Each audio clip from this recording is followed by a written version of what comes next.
my talk. Here we go. How he said he living life as a gringo.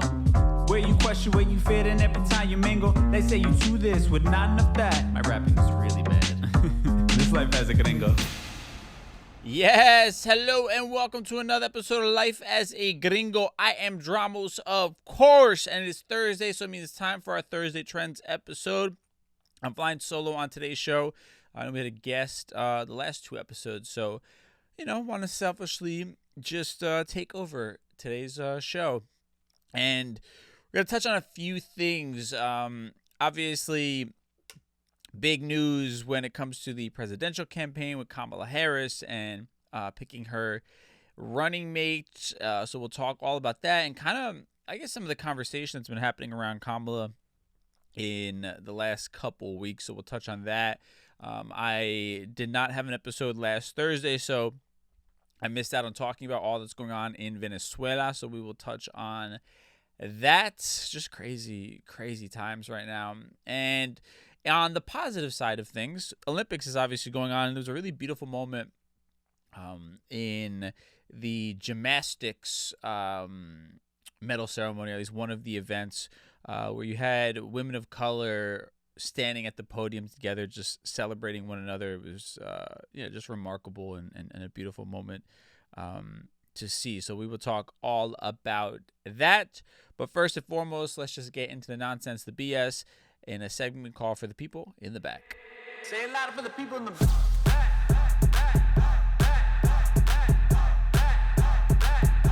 Say it louder for the people in the back. All right, so we're here 2-3 weeks now into Kamala Harris being the Democratic nominee for their presidential candidate in this year's presidential race. And it's interesting, man. And I guess it's not surprising, but it makes me sad, I'm definitely my father's son in some sort of ways. My dad is to a degree, when it comes to thinking people are going to do the right thing, he's a bit of an eternal optimist, right? And at times I find myself falling into that, and then I'm reminded of, man, just how many fucked up people there are in this world, and how many messed up opinions a lot of people still sort of hold on to, and just old toxic narratives. And I've been reminded of that when I've seen some of the conversation around Vice President Harris and her credibility as far as running for candidate, and even you had people on Fox News or Fox Business, I should say. I'm sorry if you hear my dog rolling around in the background. He waits until we turn the microphone on to start bouncing around the walls over here. But he's my sidekick, so I can't kick him out of the studio. But it's you had the Fox Business. I made a post about this on Instagram, I think last week or the week before. Somebody calling Kamala Harris the original hot Tua girl, saying that she slept her way into her position, and just really derogative statements like that one directed at Kamala Harris, and I think really exposing the misogyny that still very much exists in this country, the sort of toxic ideas, masculine ideas. And obviously I'm not talking about everybody, but I don't know, it's just a reminder. And you know what, I think we need moments like this, because I think we all sort of, to a degree, exist in our own bubbles, right? We're probably surrounded by people, hopefully, that share in the important ideology that we sort of have as the cornerstones to the way we guide ourselves in life. Like, for me, I am not going to be surrounded by people who are hateful towards women and hateful towards the LGBTQ community and people of color, obviously. So I think it's easy to sort of assume that everybody thinks like you, at least in terms of their level of respect. towards, various communities and I guess people's just individual right to exist in this world. And then you're reminded of, oh, no, there are still people with really old world ideas. There are still people who want to tear down a woman. And because they don't have the ability to tear her down politically, they're just going to sort of find these different narratives that they can run with to destroy her character, right? These really just disgusting character attacks. And it's ironic coming from a side whose candidate literally paid a porn star to have sex with him while his wife was at home with his newborn child. Or a candidate who is a convicted felon, literally a convicted felon. But they are finding ways to assassinate the character of a woman like Kamala, who has really done so much and really is proof of the quote-unquote American dream. She has defied all the expectations and risen to a place that many wouldn't even think was possible up until, a couple of years ago. And it's a beautiful sight to see. And again, a sad reminder when we see people using these tactics to tear someone like her down. And there was this really interesting article on We Are Me Too, where they talk about a study that was published by the Wilson Center.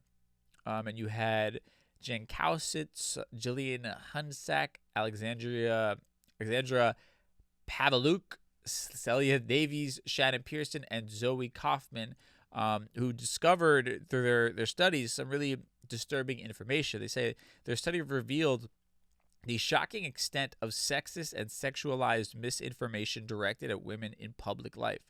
Worse, the researchers found that these attacks affect women's participation in democracy and national security. Researchers analyzed more than 336,000 insulting messages directed at 13 female politicians on 6 social media platforms. They found how widespread and coordinated these attacks are. The result? Nearly 200,000 users are sharing insulting content, and this includes mainstream media platforms. And this answers a lot of questions, right? When we talk about why is the political makeup of our country historically and primarily made up of elite, and I say elite in terms of their financial status or their college education, elite white men. Definitely not elite in their thinking, but again, I'm talking about economically and connection-wise. Why is that? Well, we see it right here. Anybody who is different is going to be torn down, not because they're not credible at being able to do the given job or the office that they're running for, but because of their circumstance of who they are. They're a woman. We're going to find ways to discredit them via sexist narratives that have existed for generations. They're a person of color. We're going to discredit them, in any way we can and have underlying dog whistling racist, undertones to why they're not qualified. And I think these are the growing pains, right, that we're going to see. It's unfortunate. It's frustrating. It's disgusting. Many of these people spouting this hate have children, have daughters themselves, and really it just sends a terrible message. But I think, these are the growing pains as things begin to change, as the face of politics begins to shift. The people who love the old way of thinking, the people who are benefiting from that old method of thinking, that old ideology, of course, they are going to feel threatened and they're going to come out in any way they possibly can. And sadly, rather than trying to beat somebody by just being better at what you do, they're going to use personal attacks and they're going to tap into people's underlying sexism or racism. And that's sort of the tactic that we're seeing on display here, which is really terrible. On the positive side of things, I love who Kamala Harris picked for her running mate. You have Tim Walz, who's the governor of Minnesota, and I don't know if anybody's been watching the rallies. They've had a few first of all, he's like the polar opposite of Kamala, which unfortunately is sort of what you need optic wise for the part of the country who still can't get their head around the idea of a woman being in office, let alone a woman of color. Optically, he's a good balance. He's a 60-year-old balding white guy from the middle America, right? But if you've heard him speaking at these rallies, he's fucking on fire, right? He's just killing it. He is sort of the polar opposite of what the Republicans try to paint Democrats out to be, like these elitists. Because I'm going to read off some facts. I'm really stoked on this guy. I think he's absolutely incredible. So he's actually a veteran. He is a former principal. He was the faculty advisor for the school that he worked at, their first gay straight alliance chapter, and this is in 1999. So he is somebody who, from early in his career and before really the LGBTQ community began to truly have a mainstream voice, he is somebody who stood by them. Last year, Minnesota legalized recreational marijuana. He also signed a bill last May expanding voting rights for an estimated 55,000 formerly incarcerated residents, right? Which is incredibly important, and especially the irony of you could be a convicted felon but still run for office, but you can't vote for president. That is ridiculous, and people who have been incarcerated and served their time are supposed to now have the opportunity to reclaim their lives, and voting is a part of that. So amazing that he signed that bill. And in 2023, last year, he signed an executive order protecting access to gender-affirming care, right? So again, he remains with his support of the LGBTQ community. And he also signed legislation codifying abortion rights, repealing essentially all of the state's restrictions and adding protections for patients who travel from states where abortion is restricted. So on the issue of abortion, he is somebody who has done his part to make his state a place where women do have the right to choose. And I bring up, these facts because it's easy to get caught up in the nonsense of social media, and it's important to sort of know where people stand, right? Especially if you're somebody who is on the fence, or you're just not politically inclined, or whatever it might be. It's important to at least have some sort of information and to participate in the gift that is being able to vote. I mean, we're going to talk about Venezuela in a second. But, democracy, we take it for granted in this country. It is not a given. I mean, somebody like Donald Trump is really making moves to try and not make it a thing here anymore. I mean, he had a rally where he told Christians, Christians, we really need you to get out here and vote, and this will be the last time, you have to do so. What does that mean? Very ominous, open-ended thing of the last time you're going to have to come out and vote. Why would that be? If we live in a democracy, we're supposed to have these elections every 4 years. Again, that's what's on the ticket. I've said that for, the beginning of this election cycle is democracy is what's on the ticket right now. And, I think you have a strong, no longer are we just having to vote out of that. We actually, I think, have a strong Democratic candidate and strong running mate that are in line with a lot of really amazing values that will help continue to progress this country and not bring us back into an era where it was really only good for a select few people, rich white people, basically. So again, just,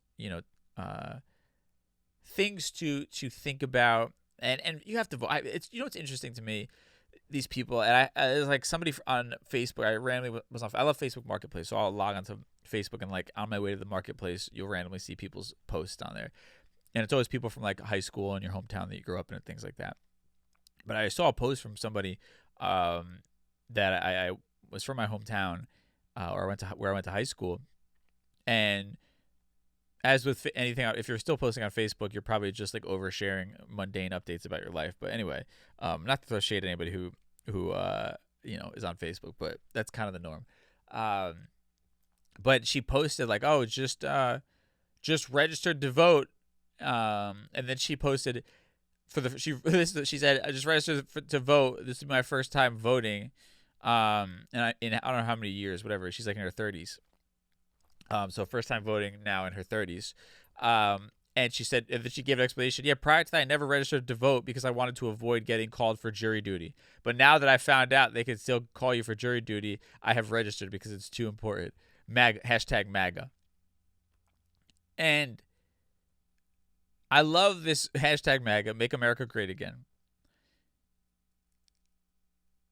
I just have to vent at the idiocracy of that. You claim to care so much about this country. That's why it's so important that you have to vote. Yet you are somebody who avoided, and listen, I get it. I haven't done jury duty in a long time. But you actively avoided participating in democracy where people have literally lost their lives to give you the right to vote. You avoided doing that just so you could avoid having to, again, participate in something that is a gift of democracy where you are judged by a jury of your peers. Are you really a patriot when you literally do not want to participate in the things that make this country great? What are we talking about?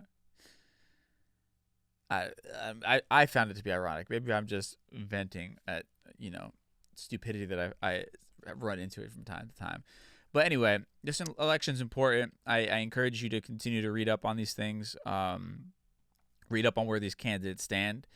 And Donald Trump has been losing his shit on social media and trying to attack Kamala in any way, shape, or form, and insert all types of conspiracy theories that Joe Biden's going to jump back in the race. Like all types of bullshit. Obviously, he's feeling a bit scared right now, but that's where we're at. Yeah. Misogyny and sexism still very real in this country, unfortunately, but we're getting there. These are the growing pains. That's what I tell myself. Now, with that said, I want to talk about Venezuela, but we'll first take a quick break, and then we'll be right back.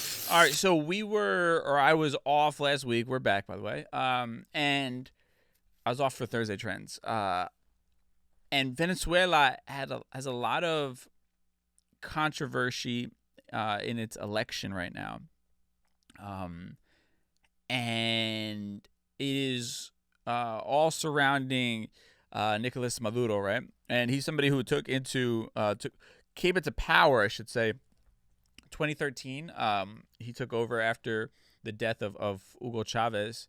And I got this information, wearemetoo.com. They talk about how he led Venezuela into the worst economic crisis in its history.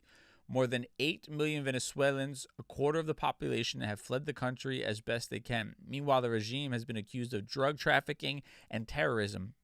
It's currently under investigation by the International Criminal Court for crimes against humanity, right? Now, you had an election on July 28th, and it was the highest electoral participation in the country's history. Millions of people from all corners of the national territory traveled and stood in line for hours to vote.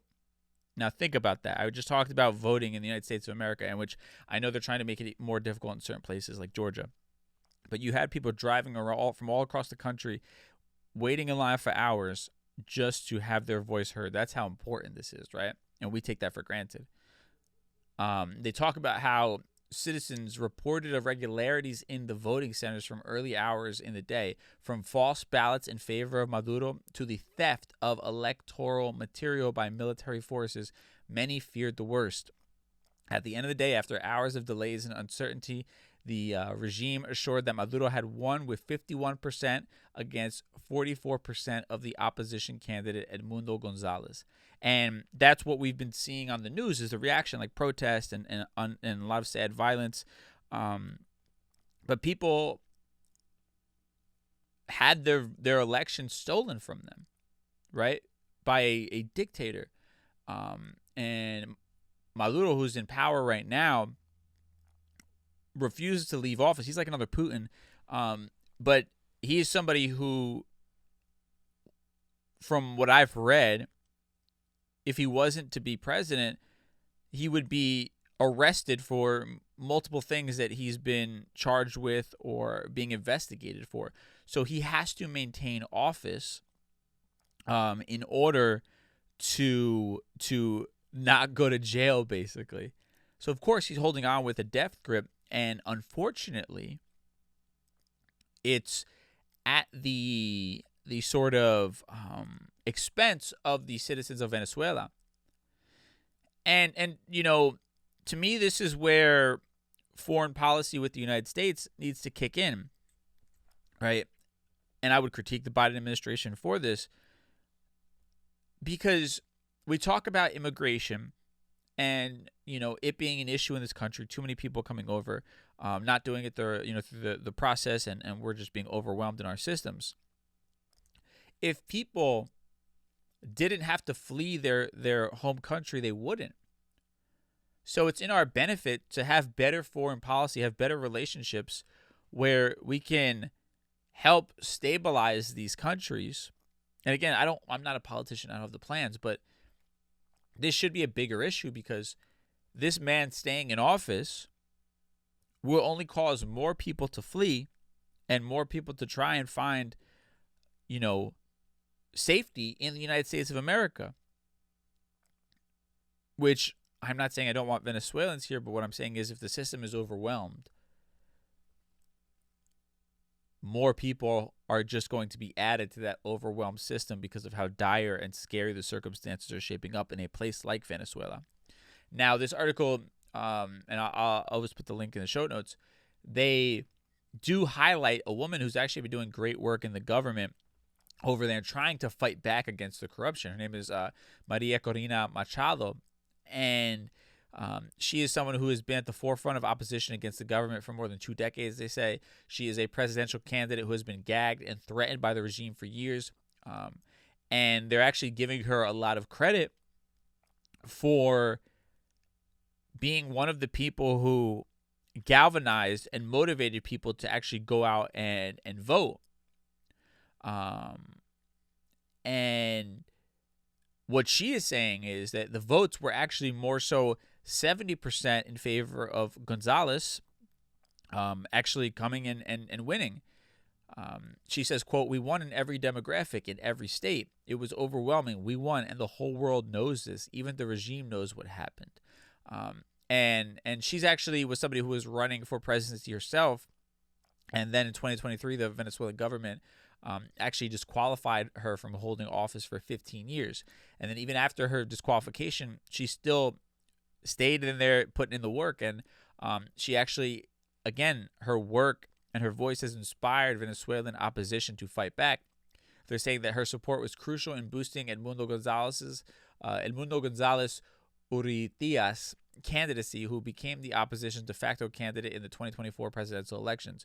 Machado's role in galvanizing public support and maintaining pressure on the Maduro regime underscored her pivotal position in Venezuela's struggle for democracy. So I love that article, just because I think it's easy to lose hope. And I'm sure if you're Venezuelan, you have a lot of family back there, and you think about these things. And I think even just as a human being, to think that people are being suppressed like that in 2024 for a dictator who is allegedly involved in drug trade and all types of crimes, it's sad, and it really is just unnecessary, And again, these are the growing pains, and it doesn't happen as quickly as we'd like them to, but you see people like this fighting back, and this election being historic, and obviously, unfortunately, being stolen, and we'll kind of see how it continues to play out. But this is an important story to follow, and again, even us here in the United States, it's something that affects us. These are our neighbors, and we're a better place when the world is at peace, right? The world is in a better place when all countries are at peace, and when suffering is at a minimum, and countries are operating at a higher level, right? That provides more opportunity for stable life all across the world. We're really all a part of the same ecosystem. So all these things just incredibly important.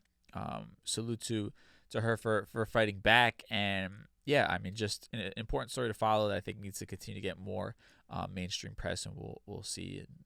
Doing my part, obviously, to speak about it. So my prayers and my thoughts and my heart goes out to all the people of Venezuela fighting the good fight. And I'm really hoping that, this is a start to turning things around and getting them to a better place, and we'll see how it plays out. Now, with that said, I want to talk about some positive stuff. The Olympics, a really beautiful moment that happened. We'll do that in our Mi Gente segment. Mi Gente.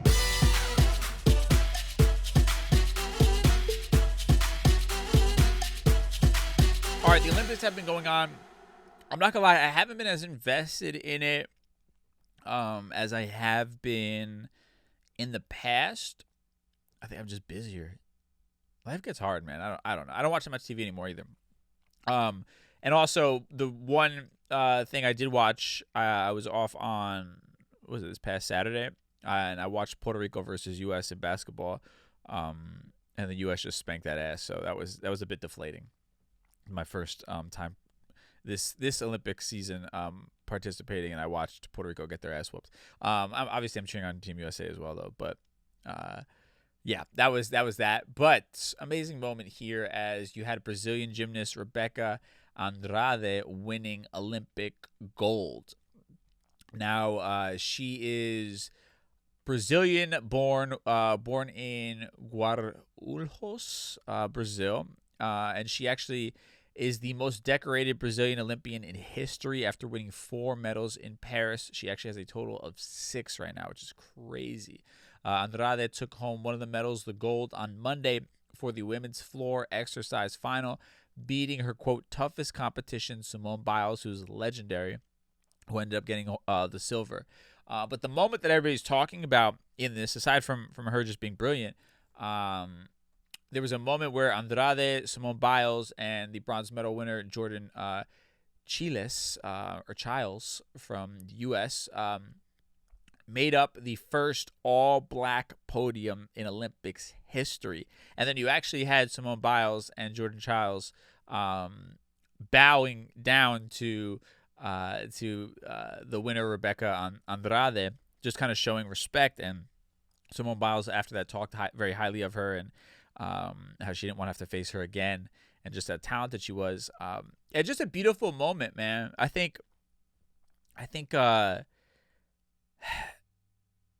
if you're like hypersensitive to things like race and like, you know, you're everything be about race, it's like, okay, cool. But I think what is a beautiful thing is I can imagine there's probably some young black girl, or many of them, or of all ages, anybody of color I think can even appreciate this, watching the optics of these 3 black women standing on the Olympic podium with their medals. And it's just inspiring. Like, there's no way around that, right? I think I've always talked about this, but like, these moments matter. Representation matters. Being able to see yourself or see somebody who looks like you, comes from your background, just achieving something great, it allows you to plant the seed in your mind of, one day maybe that could be me. And sometimes that's all you need, right? I mean, that's been, you know, my greatest motivations, right? My sort of way of keeping on going is like, I'll watch documentaries or YouTube videos on people that I enjoy, that I look up to, that are doing cool things, and it implants that seed in me, right? Me seeing how they got started and seeing the pathway and then seeing them at the top. It's like, man, I could do that. You know, I could see and relate to certain parts of their story. So why can't I also be one of those people who's standing up there one day? And at times in my darkest moments, that's what I've needed. That's all that I've needed to keep on pushing. And it's helped me to continue to fight on another day, right? And that's why moments like this are so incredibly beautiful. And it's ironic too. I saw some critique of like people like, oh, Simone Biles shouldn't be bowing down to. It's like, bro, we have this like this really toxic idea about what it means to be strong, right? You're allowed to give credit where credit is due, right? That's vulnerability. That's real strength right there, to be able to be like, man, this person is incredible. I'm incredible, but they are incredible at what they do, and they had the better day. I'm going to salute you. That doesn't make you any less of a competitor. I mean, that's like, You're appreciating and recognizing greatness. That's a beautiful thing. We're all like, it speaks to this idea, like, we are so trained that we have to like put on this show at all times and pretend to be this like impenetrable force. And like, I get it. It's like trauma responses that we've been trained to do that, to not show weakness, right? To not put ourselves in a position to potentially be harmed. But it's like, it's just unnecessary. I think we don't have to exist on an island, and we don't have to look at other people's success as detrimental to our own. And I think also, yeah, they are competing against each other, but they're in community together, and they both share the same passion and craft, and are both operating at the highest level possible. And there's something beautiful about that, to be a part of that, right? And why wouldn't you want to celebrate somebody who you share community with, basically, in that way, right? You're both a part of something, a part of a moment that will live on forever. So it's just, I don't know, that whole like, nonsense of like, never show any emotion. I don't know, just the idea of putting on. We're all pretending so much, man. It's fucking silly. But so to them, it's just, again, beautiful moment, man. The Olympics is always good for certain moments like this one, and it's just beautiful. You love to see it, man. I love if you look at the picture, it gave me chills when I looked at it. It's just, again, I can guarantee there's some kid out there watching somewhere that is incredibly inspired by that and will be the next Simone Biles or Rebecca Andrade, right? It's just incredible. So big salute to them and everybody that's competing in the Olympics and doing their thing. I believe the U.S. is just dominating right now when it comes to medals. I think they have like 25 or 26 or something like that. So cool stuff as well. And yeah, with that said, let's tie everything we talked about today in a neat little bow in a segment we call Conclusion Stew. Time for Conclusion Stew. All right, so I touched on Kamala Harris. Again, a stark reminder of sexism, and then that article, that study that was done, speaks to why it's been so tough for women to get involved, for people of color to get involved, because of all the challenges that they're going to face that their white counterparts don't face, that their male counterparts don't face. Again, it's the age-old thing of like, if a guy sleeps with a woman, he's getting a high five. If a woman sleeps with a man, she's being looked at, as lesser than, as dirty, or whatever it is. And that sort of toxic mentality carries on into other aspects of life, and even in politics. And in politics, it's a dirty game, and they're going to find the low-hanging fruit. And unfortunately for women, it's going to be based around, sexuality and their gender, and all things that have nothing to do with their actual skill set for said job. But again, I think we're in the growing pains version of our political system. I think these are the things that are going to pop up. But the fact that somebody like Kamala Harris is in the position she's in and running for president as the Democratic nominee, as a black woman, I think it is beginning to break the mold for what the face of politics looks like. And of course, you're going to have the opposition, the old world guard, wanting to keep up the old ways that benefit them. But I think as a whole, zooming out, we're seeing a lot of progress happening. And again, I love her pick for Tim Walz. Great sort of track record. All that's going on in Venezuela right now, my heart goes out to everybody in Venezuela, people who have family there. And I think as a whole, it's a reminder of like, this is why we as Americans have to show up to vote, so that we don't find ourselves in a position like this. Because Donald Trump is very similar to a Vladimir Putin or a Nicolas Maduro, right? All criminals in their own way, all people who are narcissists and don't believe in the democratic process. Now, we're lucky we're in the United States of America, where there are a lot more guardrails, but even with that, we have seen the Supreme Court being incredibly biased and doing a lot of shady shit to support their biases. We have Donald Trump talking about that this will be the last time you have to come out and vote in this way. What does that mean? Obviously, it could be taken a bunch of different ways, but he's also shown a lack of respect for the democratic process. I think January 6th was a part of that. I think him, never admitting his defeat is a part of that. And he wants to be in a position like someone like Nicolas Maduro, where he has the utmost power and there isn't a true democratic voting process that happens. So, this is what we're voting for and what is on the docket for 2024. We got to keep fighting the good fight. Again, you got to salute people like Maria Corina Machado, who is standing in opposition, putting her life at risk for the sake of the people of Venezuela being able to experience democracy. And then the Olympics. Olympics is just heartwarming, I think, in general. I've seen clips and things online, and it's beautiful. It's a beautiful thing to see. People wearing their country on their sleeve. Literally, it's beautiful. And then this beautiful moment that happened with Brazilian gymnast Rebecca Andrade, where she took home the gold for the women's floor exercise final, gymnastics competition, beating out somebody like Simone Biles, who's obviously legendary.